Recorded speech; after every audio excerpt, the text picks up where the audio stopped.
African family.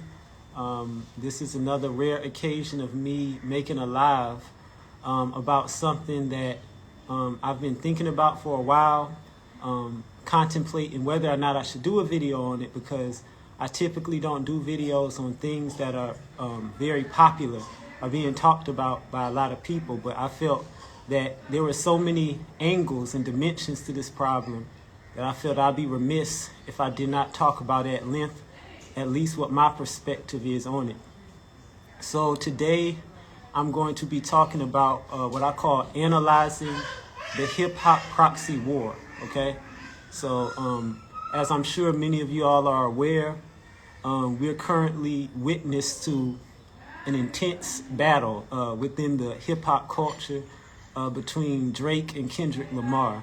And while that in and of itself is trivial, especially when we think about all the global issues that we face as a people, I do think this presents us with the opportunity to analyze deeper relationship dynamics that exist within our society, specifically racial dynamics, meaning how we as Black people, as African people, relate to non-African people, and what that says about our power position in 2024.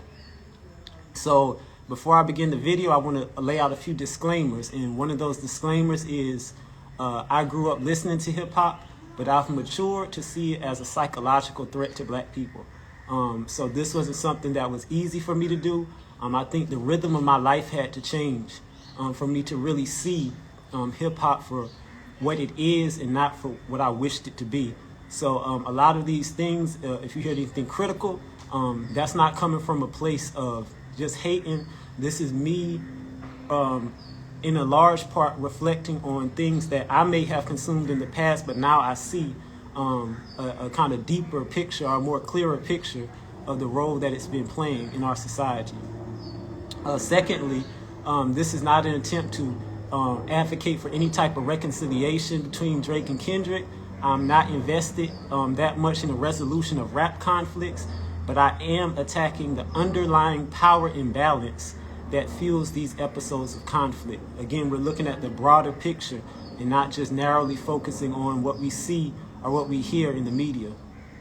And then lastly, the point of this video is to get us to examine the broader social dynamics which shape how we consume media and its mental effects on us all. All right, so I have a lot of notes, but again, I would just like you all to listen and follow along and think about, what these incidents, what these episodes that we're witnessing, what are they saying about us as a group, as a collective.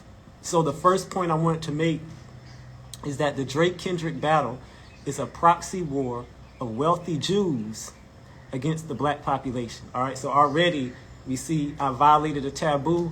I'm identifying the Jewish element, because I think you cannot have a meaningful conversation about Black culture in the West, in America specifically, without talking about the Jewish influence in terms of ownership, in terms of the finances, and in terms of how our images are curated.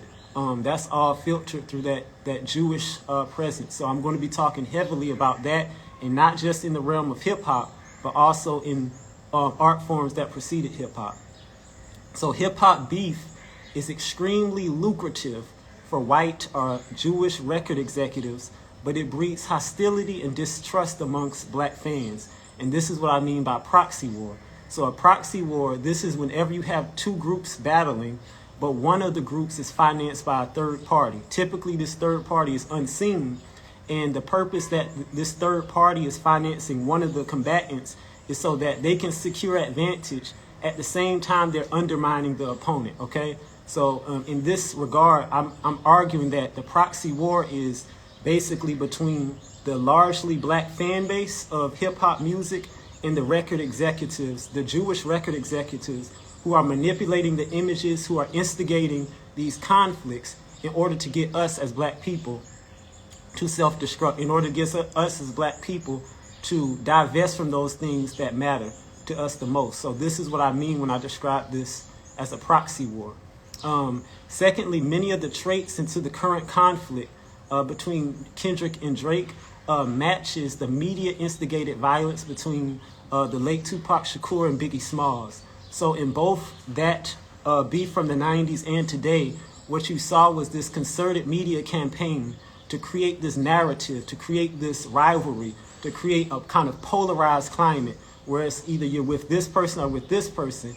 And the end goal of that was to create a kind of momentum that escaped even the control of the artist. So if you look at the conflict between Biggie and Tupac, after Tupac was murdered or assassinated, Biggie Smalls was very vocal about the fact that he was in the process of trying to have a truce. And even that when he made a song called Who Shot Ya, that he was saying, okay, this song that I made, it wasn't about Tupac. You know, we have our differences, but I wasn't rapping about, you know, shooting somebody who I was once friends with.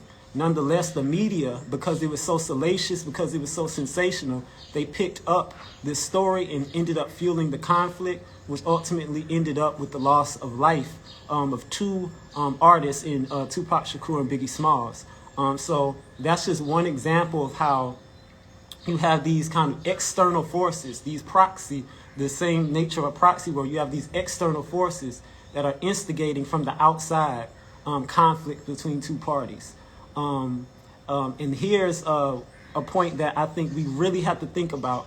And I'm not a person who wishes death upon anyone, at least if they're not, you know, my enemies. I certainly wish death upon my enemies.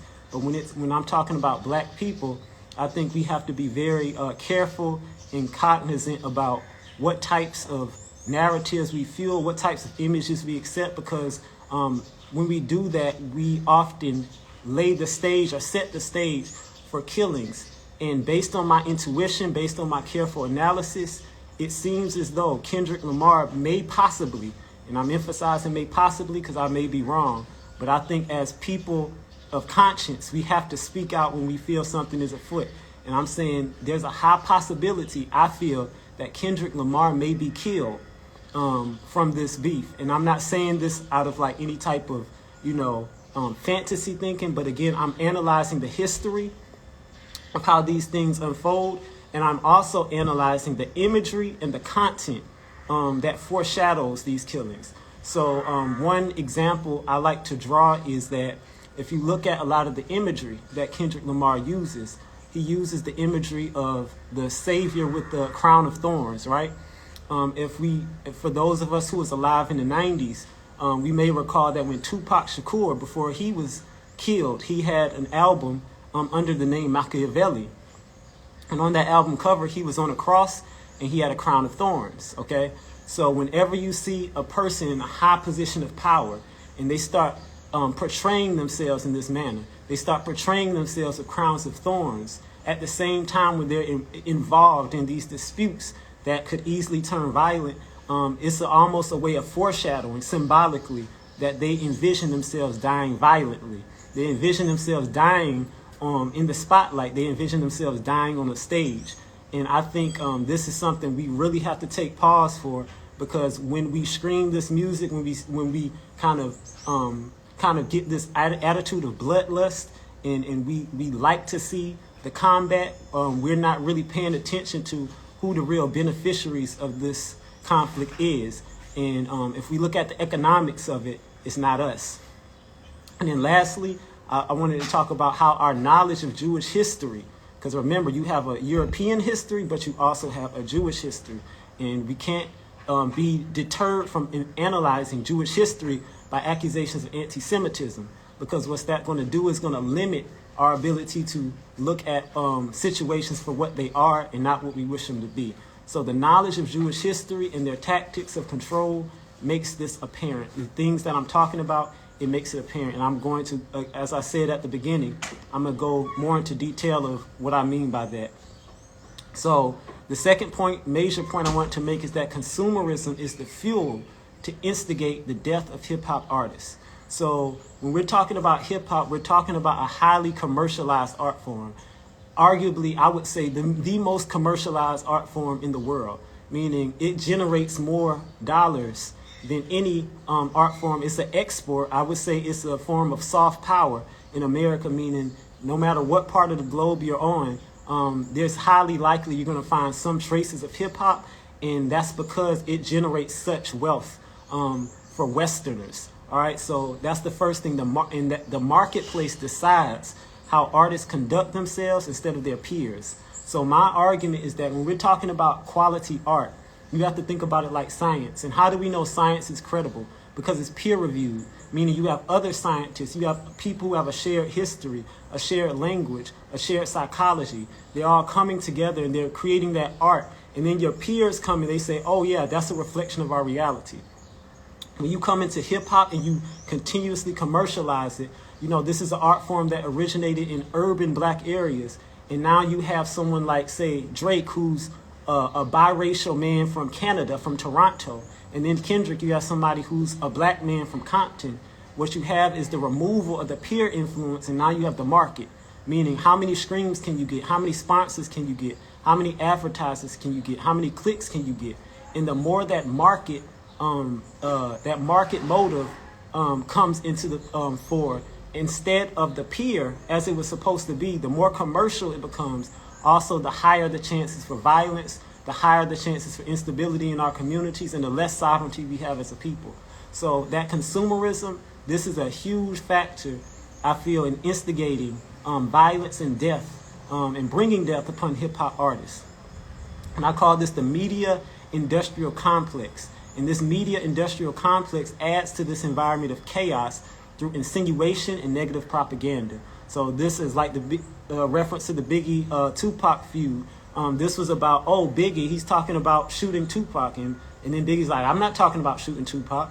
Or Tupac gets shot in the elevator and they say, Tupac says, I feel Puffy and Biggie set me up. And they like, well, that ain't have nothing to do with us. So, but all you need is a rumor. And that rumor, it works like almost like a fire to dry wood. It just ignites the flame. And I think the media, they thrive on this type of insinuation. They thrive on this type of negative propaganda. In the incident outside Drake's house in Canada, where you had the shooting, there was absolutely no evidence that Kendrick had anything to do with it. Yet you can find multiple media reports where they will open the news segment by saying, shots fired outside Drake's home. This happens amid intense battle between him and American rapper Kendrick Lamar. Then they'll bring his face on the screen. They'll play lyrics from his song while they're talking about the shooting. Meanwhile, they have not a shred of evidence to link him to it. Okay, so this is just another example of how the media latches on and it gravitates towards anything that fuels a narrative that they prefer. And again, I'm arguing that the narrative we see today is designed to bring death upon Kendrick Lamar specifically. Okay, and when we consume this, understand that's what we're consuming. We're consuming messages of death, and we're saying that this is just a part of the culture of creativity that we live in.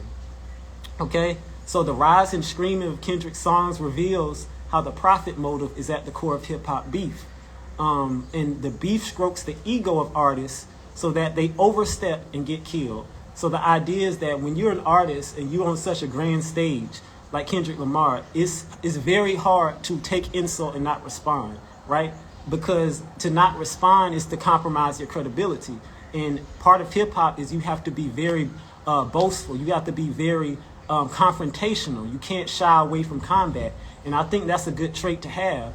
But we have to be aware of when we're talking about combat, are we combating the true enemy? Meaning, are we combating the record executives? Are we combating the real big three, which is Universal Music Group, which is Sony, which is Warner Music Group?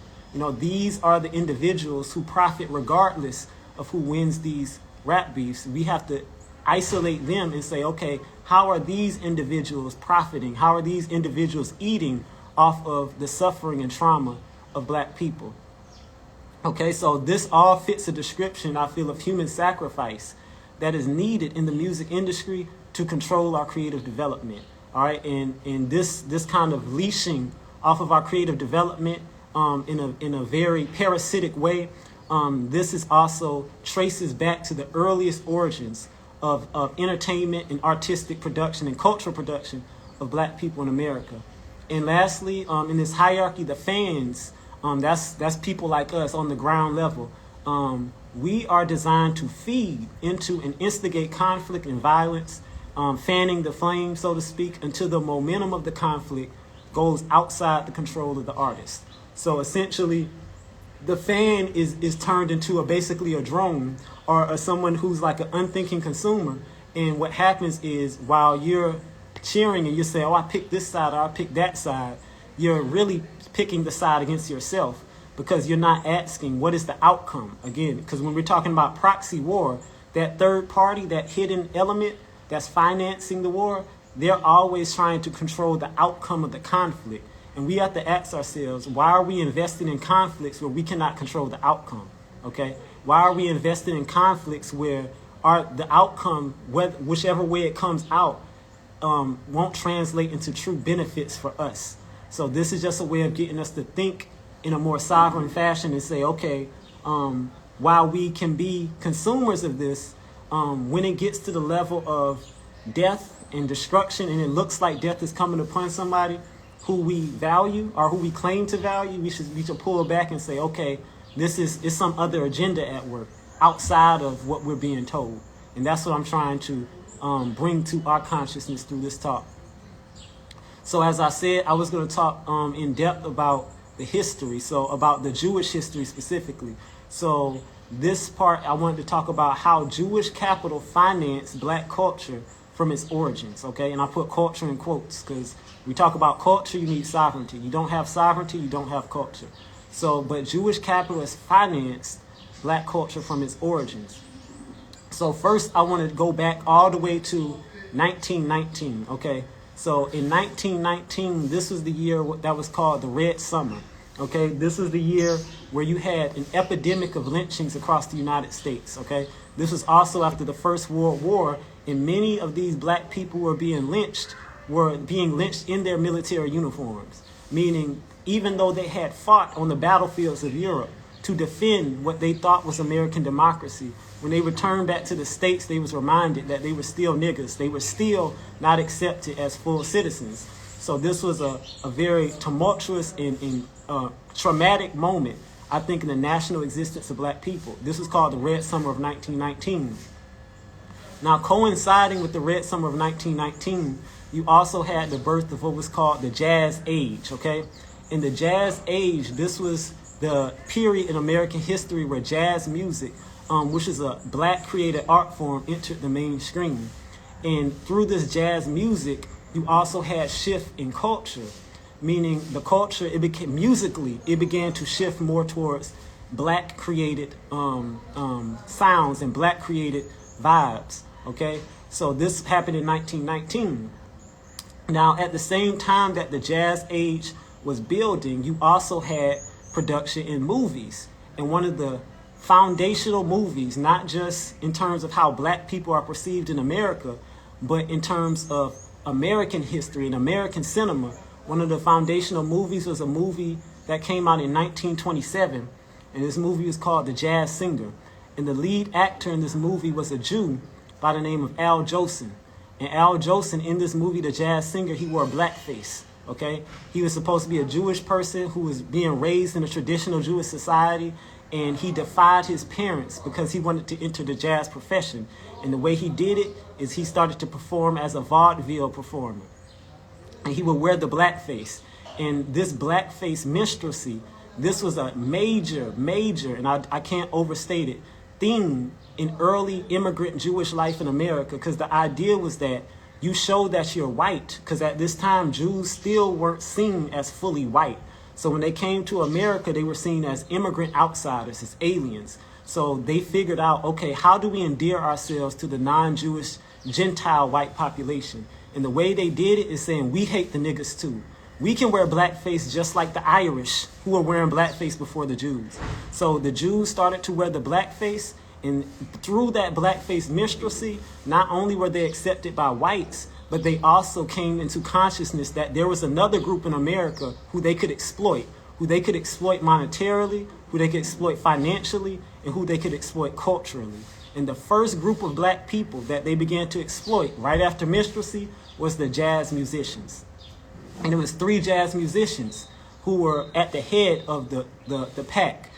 so to speak, when we're talking about the jazz age. 3 black jazz musicians. This was the big 3 of the jazz age. And the big 3 of the jazz age was Louis Armstrong, Count Basie, and Duke Ellington, okay? So these are 3. So I'm only going to talk about one, and that's Louis Armstrong. So Louis Armstrong, as we all know, was a famous trumpet player, jazz, legend.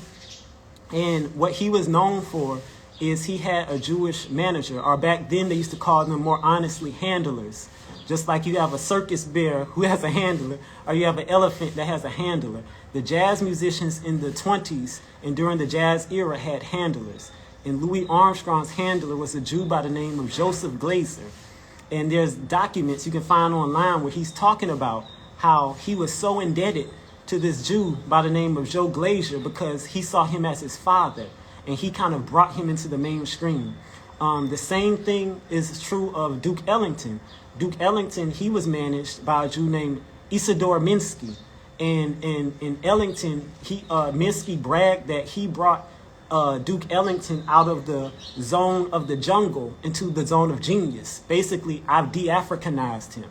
You see? So a big part of the Jewish presence in early jazz age America with black artists was to de-Africanize the black man, and not only to de-Africanize him, but in the process, get him to adopt ways of being and ways of living that were at odds with how we lived prior. So in one of those ways that happened was this criminality. So Louis Armstrong's manager, or his handler, before he became Louis Armstrong's handler, he was the owner of a brothel.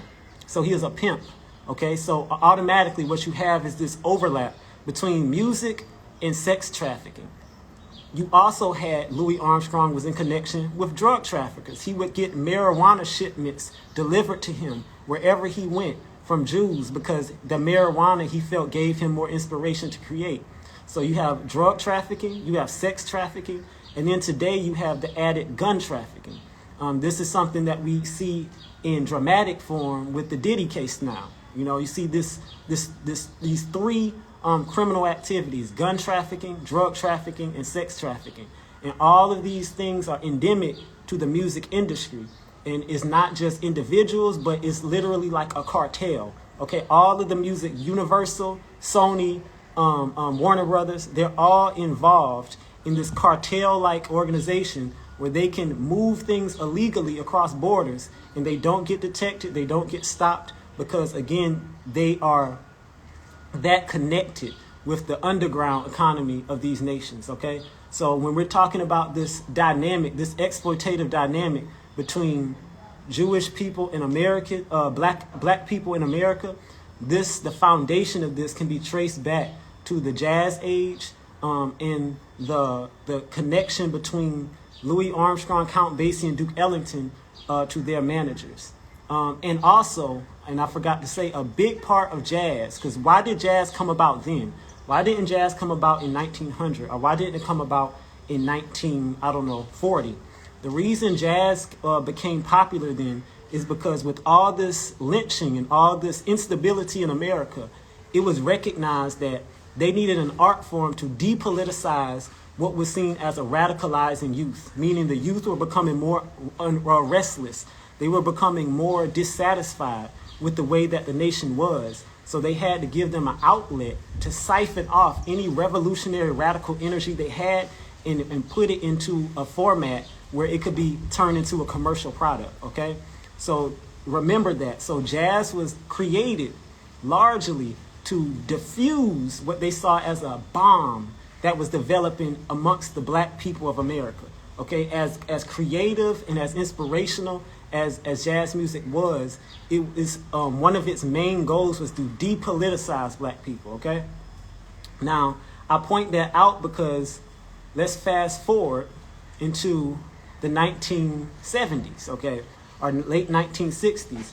What do you have in the late 1960s is you have a string of what I call race riots. So between 1964 and 1968, you had a number of race riots in black urban centers. So you had race riots in Detroit, you had race riots in East St. Louis, you had race riots in after the assassination of Dr. King. So all these race riots, just like the Red Summer, are signaling to the people in power. There's this instability, there's this anger, there's this fury amongst black people because, again, they're starting to deal with the essence of what America is, which is designed to kill them. There's even a report that says the number of fire alarms that went off because black people in America in the 60s, they were so dissatisfied with the nation that they literally started to burn the cities down. And they said the number of fire alarms that went off in black populated areas went from between 1956 and 1969, it went from 69,000 per year to 240,000 a year. Okay, so that means every square mile of these black populated areas was people were setting the houses ablaze, almost in a form of like nihilism, like saying, I want out. I don't want to be a part of this society anymore.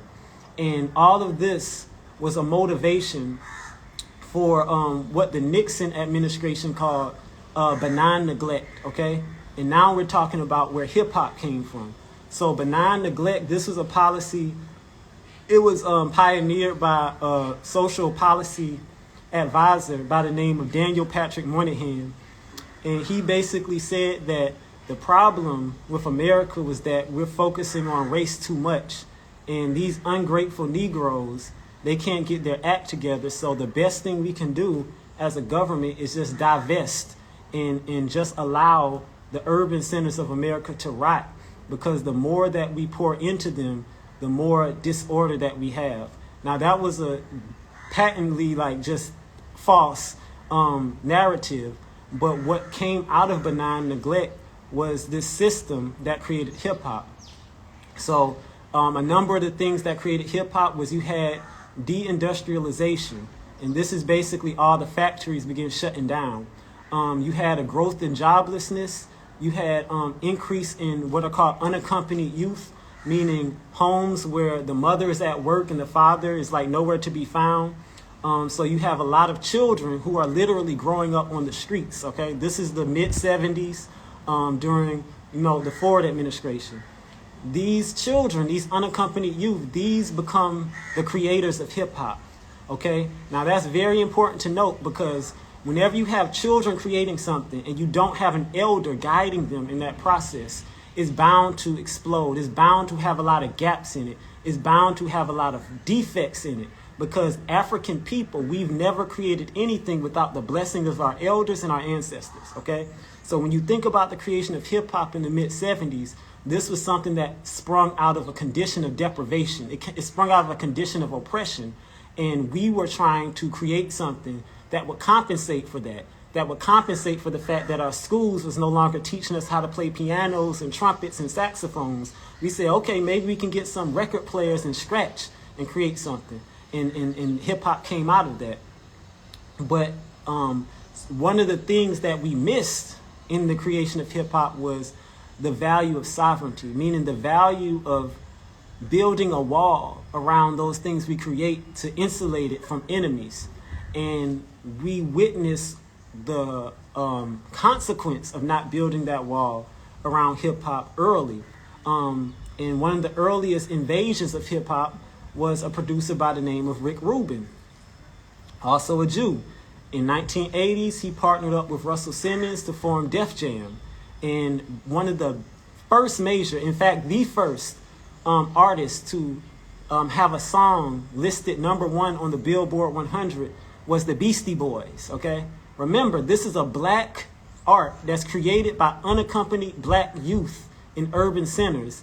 Yet the first #1 song on the Billboard 100 is by a group comprised of 3 Jewish men called the Beastie Boys. So you see how the fact that we created this art form without any sense of sovereignty, without any sense of abundance, without any sense of nationhood, and immediately it was taken over by the enemy, okay? And this is something we have to think about when we're saying, okay, how did this phenomenon of beef get so ever present in hip hop? Why is it that you don't hear country music singers beefing, or you don't hear rock music singers beefing? They might have problems with each other, but how come you don't see the overlap between those internal problems and the genre itself, okay?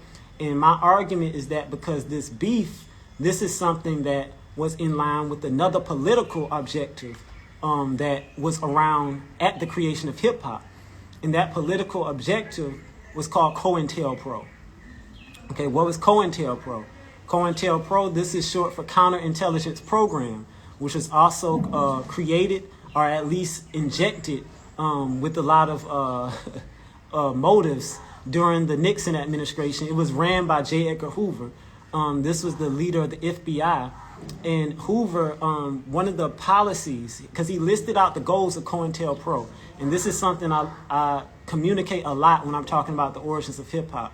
He listed out goals, and he had 5 goals, okay? And goal number 5 was the final goal of this counterintelligence program should be to prevent the long-range growth of militant black organizations, especially among youth. Specific tactics to prevent these groups from converting young people must be developed, okay? Now this is a reference specifically to the Black Panther Party. So in the 1960s, the Black Panther Party was at the cutting edge of influence among youth. And they were creating this kind of rebelliousness in the youth, where they was very conscious of their race, they was very conscious of their social condition, conscious of their economic condition, and they wanted to do something about it. So they were faced with the same problem that their ancestors faced during the Red Summer, which was how do we siphon off all of this militancy, all of this rage, all of this fury, all of this righteous indignation that is bubbling up in the hearts and souls of these black youth? How do we take that and put it into a zone where we can capitalize on it, where we can make some money off it, where we can commercialize it? Well, shortly thereafter came hip-hop, okay? That's what hip-hop came from. This attempt to pacify a militant revolutionary black population and to get them to indulge in consumerism and commercialism and individual satisfaction as opposed to collective liberation, okay? So I forgot to mention, so in hip hop, when it became mainstream, the first #1 song on the Billboard, as I said, was by the Beastie Boys, 3 Jews. What was the first hip hop music video? The first hip hop music video was on MTV, and it was by a white dog. I call them dogs. Some other people call them women. By a white dog named Blondie, okay? Blondie. And the song was called Rapture. This came out in 1981. And they would never play any black artists on MTV except for Michael Jackson, okay? So in 1981, this is literally like in the infancy of hip hop. You have it being represented on MTV through the voice and through the rapping, the emceeing of a white woman. And in this video, if you watch it, it's called Rapture. You'll see the white woman rapping, and in the background, you'll see a black man in a white tuxedo dancing. While she's rapping, he's dancing. Meanwhile, he created the art form. His ancestors, his brothers and sisters created the art form, yet he has no lines. And this is one of the first major mainstream hip-hop music videos. And they center who? The white woman. They do not center the black man. They don't center the black woman. They center the white. So again, this is what happens when you have any art form that's produced in an environment of captivity by children. Meaning you don't have elders, you don't have protectors, you don't have men. What you have is you have B-boys and B-girls. Okay, and B-boys and B-girls don't have the same level of instinctual awareness as men and women, okay? And this is why you see hip-hop with this self-destructive element to it, is because it was never fashioned, it was never created by people who had the maturity to know how to protect themselves, okay? So these are all things that I'm basically giving you all a genealogy, a kind of history, a lineage, so to speak, of hip-hop. And I don't want to overlook, because there were people in hip-hop who contributed. You had the Gil Scott-Herons, you had the KRS-Ones, African Bambaataa, even though he's like now being accused of molesting children. You have Public Enemy. So, but what you have is those individuals, they were sidelined, because again, that's just the echoes of the things that hip-hop was created to destroy. We don't want no fight to power. We don't want no stop the self-destruction. We don't want no Zulu Nation. All we want is spend your money. Parents just don't understand.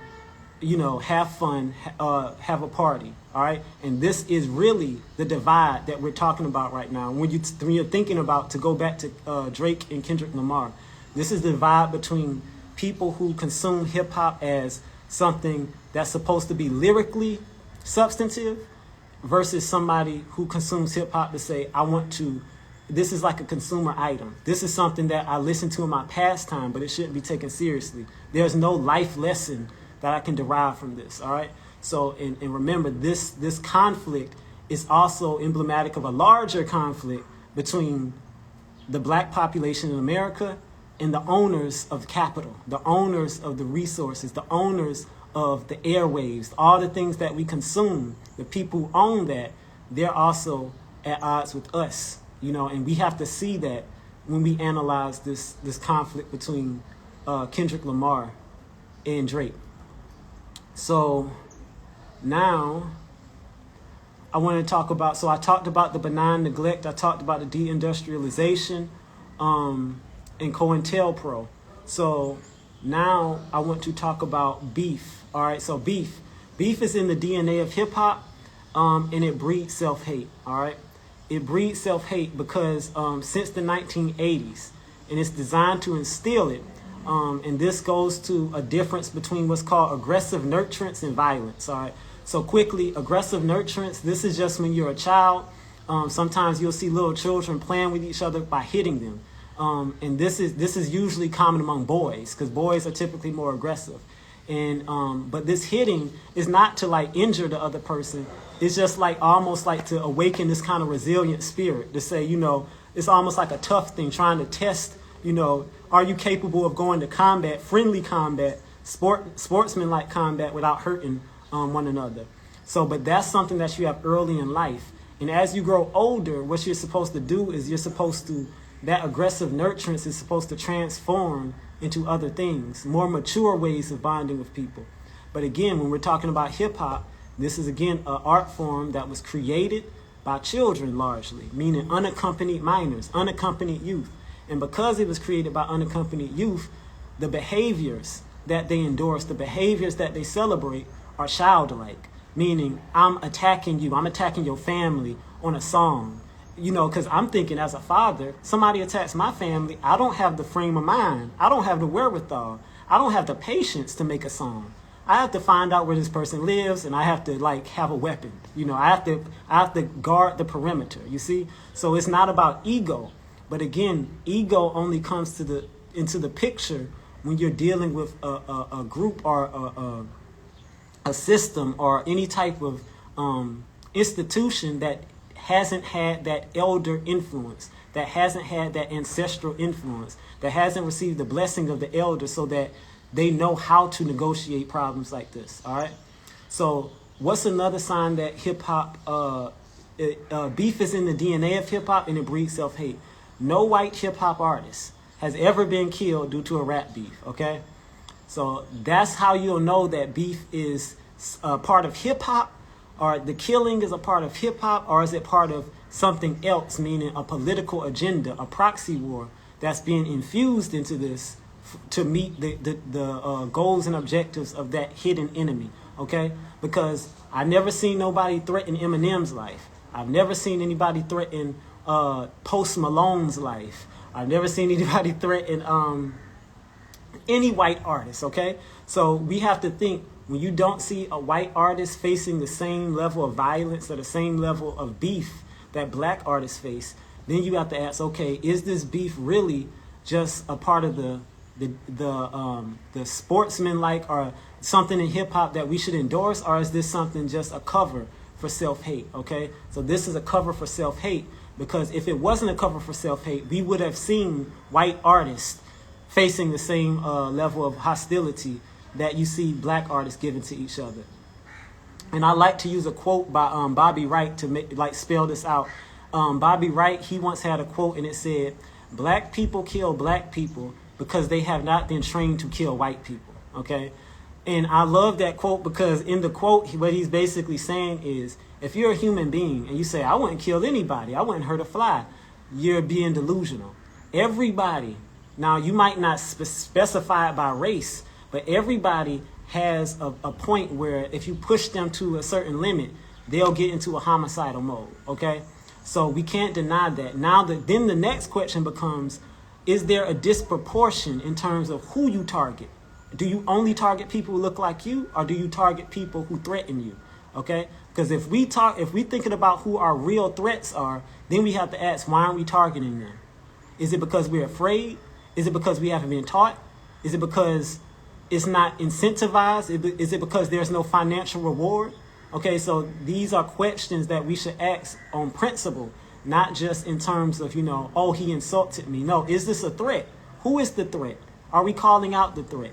That's very important. And if our music, if our art doesn't do that, it's enslaving us. Your art is either liberating you or it's enslaving you. It's no in between. Meaning, if it's not helping you to identify your true enemies, you're the enemy. You're the enemy. If it's not helping you to identify who your enemy is, the subtext is that you are that enemy. Okay, and that's just a sign you have to disengage. You can no longer entertain this because it's not helping you fight your enemies. Okay. So the ritual of beef in hip hop is to compensate for the scarcity of respect-building institutions within the black community. So I feel that it's very important for us not to only have our own institutions, but that a key guiding principle in all these institutions is to build our self-respect, okay? And I can even list out aspects of respect-building institutions if I can remember them all. So one of the aspects of a respect-building institution is that it cultivates heroic leaders, okay? Meaning institutions should be teaching you not just how to follow, but how to lead. Another aspect of self-respecting or respect-building institutions is that they cultivate a reliance on what you produce and not what other people produce, meaning it breeds self-reliance amongst those people. Another aspect of a respect-building institution is that they know how to strike back, meaning if one of ours get hit, we have an institution that can strike back at the enemy and make them feel the same pain that we felt or even worse. Okay, that's what it means to have a respect-building institution. Another aspect of a respect-building institution is that a respect-building institution builds for the next generation, meaning it's not just for you today, it's for your children tomorrow and their children and their children, on and on and on. So a respect-building institution has a vision for tomorrow, but it also has a reverence for the past, okay? Meaning it never builds anything without the respect of the elders and the reverence for the ancestors, okay? And if anything comes into that circle and it hasn't been blessed by that ancestor, it hasn't been blessed by that elder, it's illegitimate, okay? It's illegitimate, you see? So these are things that as hip hop turns 50, you see, which is old. It's been around for a while now. It's 50 and these questions haven't been raised. Who was the elder in the room with DJ Kool Herc? Who was the elder in the room with KRS-One? Who is because they're elders now, but when they was creating the art form, they weren't elders. Okay, so that's just an illustration of how we've departed from some of the things that were common sense within Africa, within our African heritage. Because remember, everything we do comes out of our African DNA. We can't deny that. All right. So in hip hop, I think over this 50-year span has become an alternate initiation rite for abandoned black children. Okay. Meaning the same unaccompanied minors that formed hip-hop is still the unaccompanied minors that are most captivated by hip-hop today. These are the children who feel unseen, they want glory, they want praise, but none of the adults in their environment are giving them that, so they seek out the stage, they seek out the limelight, they seek out the applause, they seek all the things that you would only desire if you haven't been nurtured. So a lot of this beef, a lot of this conflict you see between black men and hip hop, this is the chickens coming home to roost for generations of neglect that we've exercised against our children in our inability to take seriously our responsibilities towards them, not just in pouring into them, but into fighting their enemies. Because our children, we can pour as much as we want into them, but our enemies are going to work against that. So we have to ask ourselves, what are we doing to fight against them? Are we telling our children who their enemies are? Are we just telling them how to survive? When they get pulled over by police, do we tell them just make it out alive? Or are we telling them this is a pig and he wants you dead and you should want him dead? You see? Like, you see that hostility, that benign neglect in hip hop was designed to pacify. We have to reawaken it and then channel it into a productive direction. This isn't rage. This is righteous indignation. All right. So we have to be very cognizant and conscious about what types of lessons we're teaching our children. All right. And this is a good quote I got from a book. It's about building purposeful lives for our sons. It's by Dr. Michael Gurian. And he wrote, "Our children act out our adult sorrows." All right. I'll repeat that. Our children act out our adult sorrows. And few populations more clearly speak the truth in our culture than our young black males, many of whom die before they are 25, having risked everything to find some sort of self-respect, even in the slimmest hope of community, through gangs, dealing drugs, and gangster rap groups. The parents of these young men often cannot help them, for it is the larger society and community that abandon these boys before birth. The larger society and community abandon these boys before birth. Okay? So are we abandoning our children before birth today? And if we're not, how do we show that in terms of our artistic production? Is our artistic production representing the best of us or the worst of us? Because honestly, I think Kendrick is a decent artist. I think Drake is a horrible artist. But at the same time, I know I'm perceptive enough to see that it's even beyond them. This is something about us, you see. And if we miss that lesson, if we don't understand that this is a story about us, then we were asleep. We weren't listening, okay? So now let's get down to, and I hope some of you are still with me. I know this is a long video, but again, I like to do things as thoroughly as possible. And this will be reposted on my Instagram afterwards. So I want to get into more specifically the criminality of hip hop. So the hip hop cartel ensures that the real culprits are immune to punishment. So when I talk about criminality, I'm not talking about any of the rappers, okay? So let's just dispel that notion. I think when we talk about hip hop, we shouldn't just talk about the artists. We have to talk about the financiers, the distributors, the record execs, the managers, whoever, all the people behind the scene. They should be focused on as well, because that's what it means to look at stuff holistically. So I would advise that those who are listening to this look up an article, and this is on Google. It's free. You don't got to pay for it. It's an article titled "Hip Hop Turns 50: The End of a Criminal Cartel," and it was published in the University of Miami Business Law Review. And this article, this research paper, it details a history of criminality at the highest levels of the hip hop industry. And this criminality emanates from three centers, principal centers. And those centers is Universal Music Group. This is the record label that is responsible for Bad Boy, Sony, and Warner Music, okay? Universal Music Group, Sony, and Warner Music. These are three criminal cartels, okay? That's legally. The way they behave in the marketplace, the way they treat their artists, the types of things they endorse and condone from their artists, these are clearly cartel organizations, no different than Medellin cartel, Zetas cartel, Sinaloa cartel. You have music cartels. In fact, UMG, this organization, Universal Music Group, they actually bought MCA. And it's a lot of books you can find about how MCA has a long history with the mob in America. Where they would like basically do deals with, the Italian mafia, and they'd be having like cutouts and, basically shaving money off of the profits, that they was making, but doing it behind the scenes. All this was happening in MCA, and then Universal Music Group purchased MCA. But notice Universal Music Group, even though they purchased MCA, they're not being held legally accountable for what the crimes that were committed as MCA, because it's the same people. The same people in Universal Music Group is the same people in MCA. So why can't Universal Music Group be punished? Because they've earned themselves what's called legal immunity because of their position of power and influence. Okay, so when we're talking about America, The music industry functions a lot like the political industry, which is the more power, the more immunity you have to legal punishment.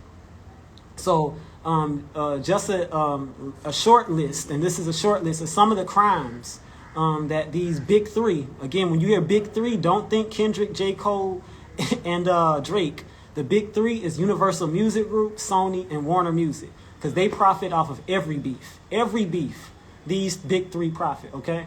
So music labels have been found to participate in money laundering, extortion, mob ties, payola, which I'll describe, illegal cutouts. This is basically the thing MCA was doing with the mob.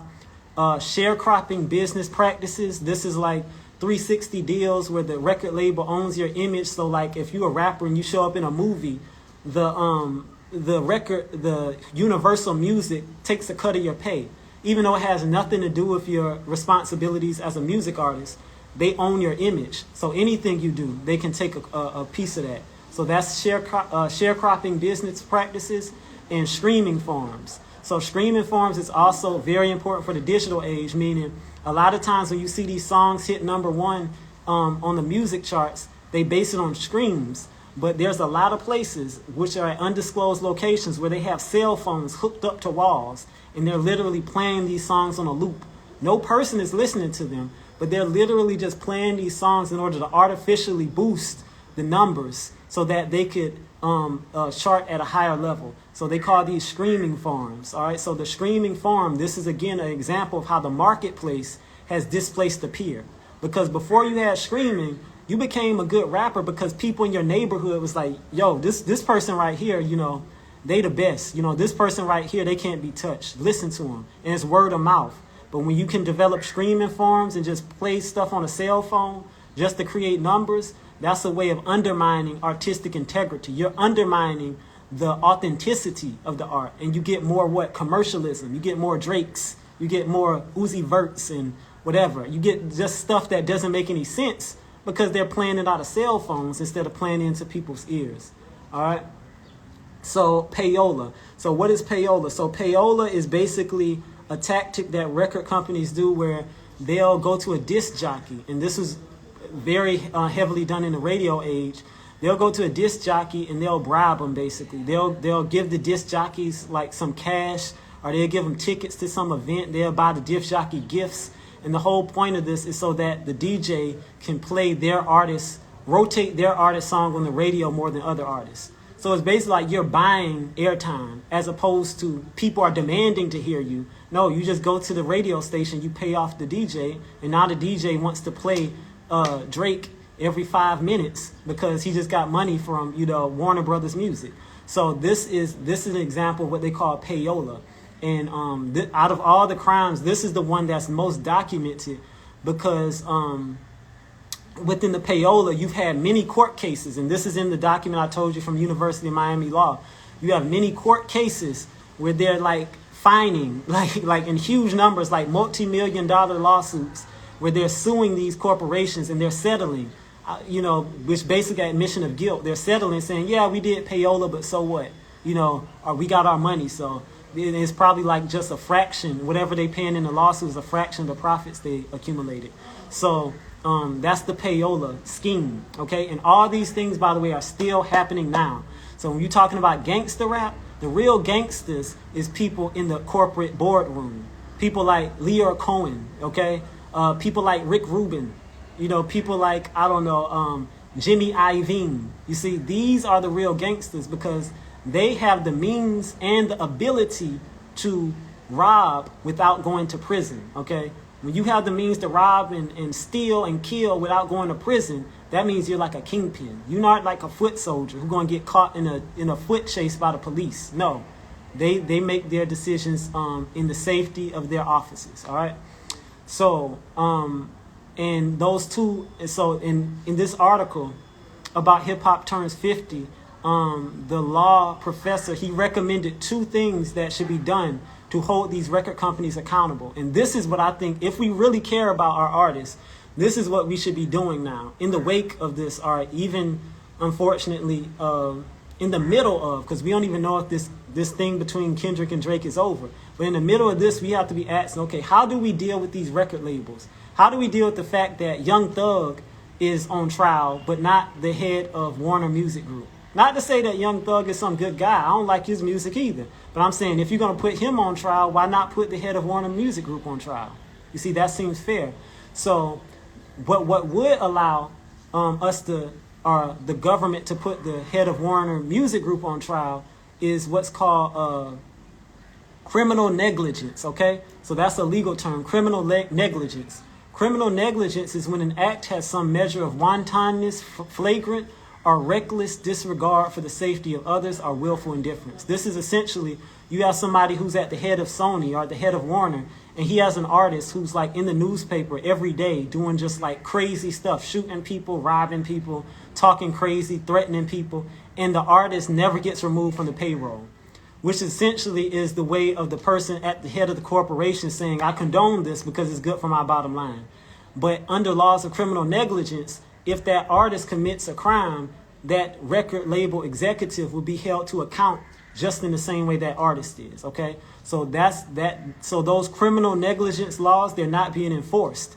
But in order to enforce them, it will require us to develop a level of consciousness to look beyond what we're seeing in the media and think about what's in our interest, okay?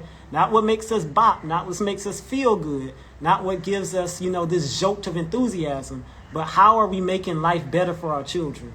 You enforce these criminal negligence laws and you will see a radical change in the hip-hop industry. Second, what you have is what's called successor liability laws. And this is a law that would apply to Young Thug as well. Actually, no, this would apply to Universal Music Group. So when I was saying how MCA committed all these crimes with the mob, Universal Music Group buys MCA.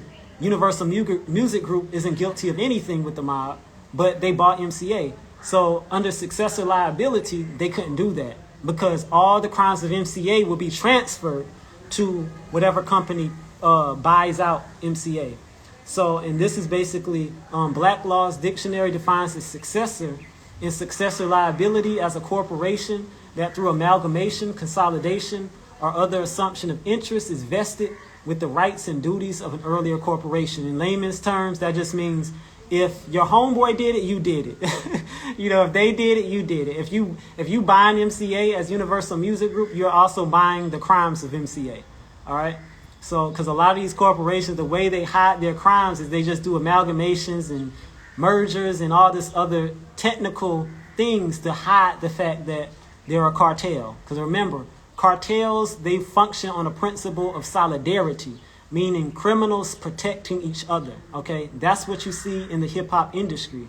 But the reason we don't call it out is because it's happening at such a high level and we're not in those rooms where these decisions are being made. All right, so lastly, and this comes to the end, Asante Sana for everybody who's been sitting through this. I know it's a lot, and like I said, I wasn't intending on speaking about the beef, but I want us to look what's behind the beef, all right? What is the engine that's driving this, all right? So hip-hop breeds insecurity and dysfunctional relationships. Our responsibility to our children should motivate us to disown hip-hop as a legitimate factor in their socialization, okay? So what do I mean by that? Am I saying, like, every time you hear rap music, turn it off? No. I mean, you should turn some of it off. But there is some hip-hop I guess you could listen to, and like Tribe Called Quest. My older son, he listens to a lot of Tribe Called Quest. I don't get irritated when I hear Tribe Called Quest. But what should be important is the Tribe Called Quest is not going to socialize my son. We are going to socialize our children. All right, so we shouldn't outsource the responsibility of parenthood to artists, okay? To people who are making music, okay? Because they have their own problems, they have their own life. So the first person your children should be looking to for socialization is that parent, that mother and that father, okay? That community member, that grandmother, that uncle, that aunt, all right? So we should stop delivering our children to hip-hop to socialize them and to teach them what it is to be a man, woman, friend. These aren't the proper formats to teach them that, all right? So we have to get rid of that idea.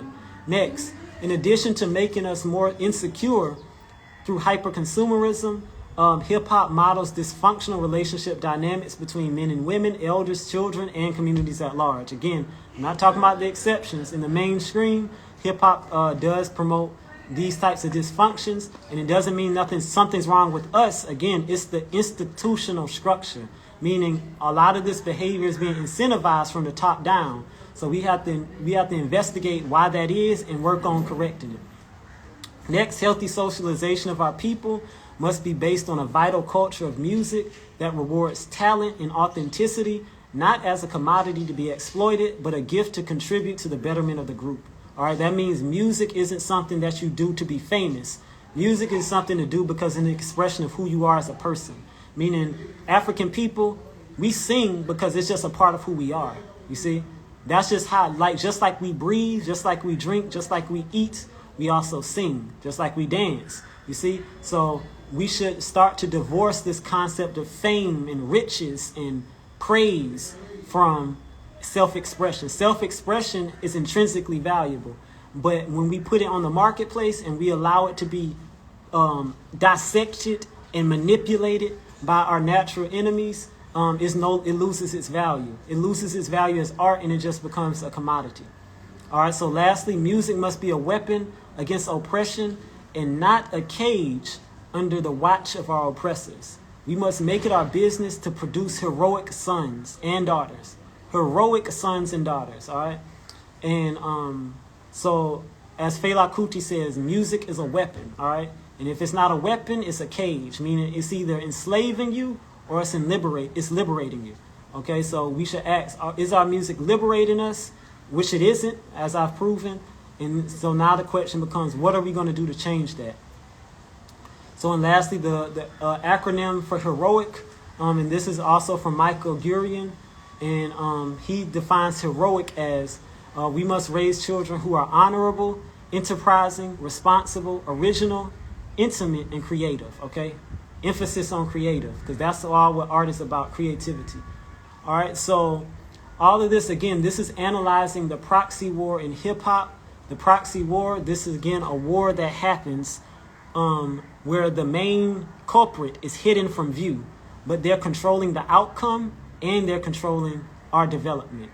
I hope that these words sunk in on some level to get us to rethink and reevaluate whose side we're on. And when I say whose side we're on, I don't mean are we on Kendrick's side or are we on Drake's side. I mean, are we on the African side or are we on the white side, you see? And that's what we have to come to terms with. And until we come to terms with that, we're going to continuously repeat these patterns of self-destruction, repeat these patterns of deprivation, and we're going to create more and more generations of people and children who are incapable of protecting themselves. And the only way they know how to cope is by attacking other children that look like them. All right. So, Asante Sana for sharing this space with me. I look forward to engage comments and questions about anything I read, to me to clarify anything I said, but it all coming from a spirit of truth-seeking and genuine care about where we're headed as a people. So until next time, I'll see y'all. Asante Sana.